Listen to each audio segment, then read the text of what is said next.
지금 이 영상을 보고 계신 분들께 먼저 질문 하나 드리겠습니다. 만약 오늘 은행에 가서 내 통장에 있는 내 돈을 찾지 못한다면 어떠시겠습니까? 도장을 가져와도 안 되고 신분증을 내밀어도 안 되고 평생 쓰던 방식이 전혀 통하지 않는다면 말입니다. 말도 안 되는 이야기처럼 들리시죠? 그런데 바로 그 일이 2026년부터 현실이 됩니다. 내 돈인데 왜 못 찾느냐? 그 질문이 가장 먼저 떠오르실 겁니다. 맞습니다. 분명 여러분 돈입니다. 하지만 문제는 그 돈에 다가가는 방법이 완전히 바뀐다는 데 있습니다. 오늘 이 시간에는 그 변화가 무엇인지, 그리고 우리가 무엇을 준비해야 하는지를 말씀드리겠습니다. 끝까지 들으셔야 합니다. 모르면 손해를 보고 알면 지킬 수 있습니다. 요즘 정부나 은행에서 이런 말을 자주 합니다. 걱정하지 말라. 디지털 금융 교육을 확대하겠다. 듣기에는 참 그럴듯합니다. 그런데 현실은 어떨까요?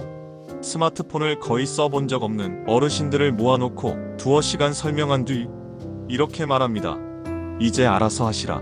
마치 비행기 조종석에 앉혀놓고 버튼 몇 개 알려준 뒤 혼자 날아보라는 말과 다르지 않습니다. 과연 그게 교육일까요? 아니면 책임을 개인에게 떠넘기는 걸까요? 이 변화가 왜 일어나는지부터 짚어보겠습니다. 은행은 지금 큰 비용을 줄이려고 하고 있습니다. 종이 통장 하나를 만드는 데 드는 비용이 적지 않습니다. 적게는 몇 천원, 많게는 만원이 훌쩍 넘습니다. 한 은행이 1년 동안 종이 통장을 만드는 데 쓰는 돈이 수백억 원에 달합니다. 은행 입장에서는 이 비용이 부담입니다. 그래서 선택한 방법이 무엇이냐? 종이 통장을 없애는 것입니다. 통장만의 이야기가 아닙니다. 은행 지점도 마찬가지입니다. 요즘 대부분의 거래는 사람을 직접 만나지 않고 이루어집니다. 스마트폰이나 컴퓨터로 처리됩니다. 은행 입장에서 보면 지점을 유지할 이유가 점점 사라지는 겁니다. 월세, 인건비, 관리비 모두 비용이기 때문입니다. 그래서 수익이 나지 않는 지점부터 하나둘씩 문을 닫고 있습니다. 문제는 어디가 먼저 사라지느냐입니다. 사람이 많은 곳이 아닙니다. 늘 가던 동네 은행, 시골의 작은 지점부터 사라집니다. 도시 한복판의 큰 지점은 남고 어르신들이 주로 이용하던 곳은 없어질 가능성이 매우 큽니다. 이것을 두고 전문가들은 금융의 사막화라고 부릅니다. 돈은 있지만 접근할 수 있는 길이 점점 말라가는 상황입니다. 이런 변화 속에서 은행과 정부는 한 가지 전제를 깔고 있습니다. 모두가 스마트폰을 쓸 수 있다는 전제입니다. 하지만 현실은 그렇지 않습니다. 많은 어르신들께 스마트폰은 아직도 낯설고 두렵습니다. 무엇을 잘못 누르면 돈이 사라질 것 같고 한번 틀리면 되돌릴 수 없을 것 같은 불안이 있습니다. 그 마음 너무나 당연합니다. 이제 2026년부터 달라지는 것들을 정리해서 말씀드리겠습니다. 첫 번째는 종이 통장이 사실상 사라진다는 점입니다. 종이 통장은 단순한 종이가 아닙니다. 내 재산이 어디에 있는지 눈으로 확인할 수 있는 유일한 수단이었습니다. 월세가 들어왔는지, 연금이 입금됐는지 직접 넘겨보며 확인할 수 있었습니다. 하지만 앞으로는 스마트폰 화면 속 숫자로만 확인해야 합니다. 앱을 켜지 않으면 돈이 들어왔는지도 모를 수 있습니다. 두 번째는 본인 확인 방식이 달라진다는 점입니다. 예전에는 신분증과 도장만 있으면 됐습니다. 이제는 그렇지 않습니다. 지문, 얼굴, 눈동자 같은 생체 인증이 기본이 됩니다. 손을 많이 쓰며 살아오신 분들, 지문이 닳아버린 분들도 많습니다. 눈 수술을 하신 분들, 시력이 좋지 않은 분들도 계십니다. 이런 분들께는 이 방식이 큰 장벽이 됩니다. 세 번째는 은행 지점이 더 줄어든다는 점입니다. 필요하면 가면 되던 은행이 이제는 마음먹고 시간을 내야 갈 수 있는 곳이 됩니다. 특히 몸이 불편하신 분들께는 큰 부담입니다. 내 돈을 찾으러 가는 길이 점점 멀어지고 있습니다. 네 번째는 스마트폰 뱅킹이 선택이 아니라 필수가 된다는 점입니다. 통장이 없고 지점이 줄어들면 남는 방법은 하나입니다. 스마트폰입니다. 쓰고 싶지 않아도 써야 하는 상황이 옵니다. 이 변화가 가장 무서운 이유는 무엇일까요? 금융사기에 더 취약해진다는 점입니다. 예전에는 은행 창구에서 직원이 한 번 더 물어봐 주었습니다. 이 거래 이상하지 않으시냐고. 누가 시켜서 하는 거 아니냐고.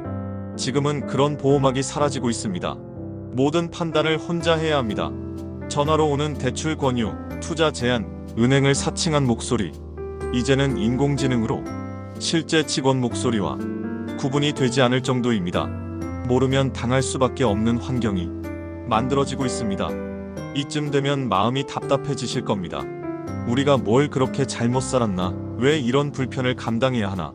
그 마음 충분히 이해합니다. 하지만 분노만으로는 해결되지 않습니다.